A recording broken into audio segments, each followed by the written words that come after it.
জানো তো, একটা সময় ছিল যখন আমি কিছুই করতে পারতাম না। তবে সময়ের সাথে সাথে মানুষ চেঞ্জ হয়, আর আমিও কিন্তু চেঞ্জ হয়েছি। বিয়ের আগে মায়ের কাছে প্রচন্ড বকা খেতাম। মা সব সময় বলতো, তুই তো কিছুই পারিস না, আর কিছু শিখতেও চাস না, শ্বশুর বাড়িতে গিয়ে সবাইকে কি রান্না করে খাওয়াবি। তবে আমার বাবা খুব সাপোর্টিভ ছিল। বাবা সব সময় বলতো, তোমার ওই মেয়ে এত সুন্দর রান্না করবে না, আঙুল চেটে খেতে হবে। আর ওই একদিন এত সুন্দর করে সবকিছু গুছিয়ে রাখবে, দেখে কিন্তু মনটা জুড়িয়ে যাবে। তবে জানি না আমি কতটা কি সুন্দর করে গুছিয়ে রাখতে পারি বা রান্না করতে পারি, তবে অনেকটাই কিন্তু চেষ্টা করি।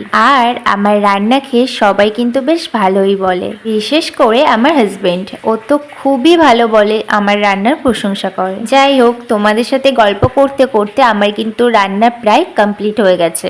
আমি রান্না করছি আজকে মাছের একটা সিম্পল ঝাল। তো তোমাদের সাথে তো ফার্স্টে দেখাইলি না, মাছটাকে আগে ভালো করে কিন্তু নুন হলুদ দিয়ে মাখিয়ে ভেজে নিয়েছি। তারপর কড়াইতে তেল দিয়ে গোটা জিরে দিয়ে আদা রসুন পেঁয়াজের যে পেস্টটা ছিল সেটা কিন্তু দিয়ে দিয়েছি। হ্যাঁ, তার সাথে কিন্তু শুকনো লঙ্কাও ছিল। তারপর নুন হলুদ আর সামান্য পরিমাণ চিনি দিয়ে দিতে হবে। তারপর দিয়ে দেবো টমেটো কুচি। ভালো করে মশলা কষিয়ে নিয়ে মশলা থেকে যখন তেল ছেড়ে আসবে, তারপরে কিন্তু আমি এখানে কিছুটা পরিমাণ জল অ্যাড করেছি। তারপরে মাছের পিসগুলো কিন্তু দিয়ে দিলাম। তারপরে কিছুক্ষণ ফুটিয়ে নিয়ে নামিয়ে নিয়ে গরম মশলা গুঁড়ো আর ধনেপাতা কুচি দিয়ে নামিয়ে নিলে রেডি।